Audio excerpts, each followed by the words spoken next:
Welcome back to another video. In this video we will learn how we can sort a list in Python. Let's create a list of random number. Let's say 5 1 2 4 3. To sort this list we will call the sort function of the list and we print the result.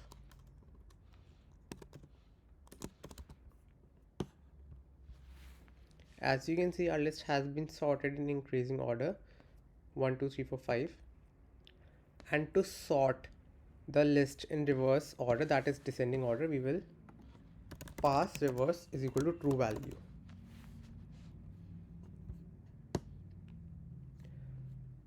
When we are passing true to the reverse, we are telling list sort function to sort the current list in descending order.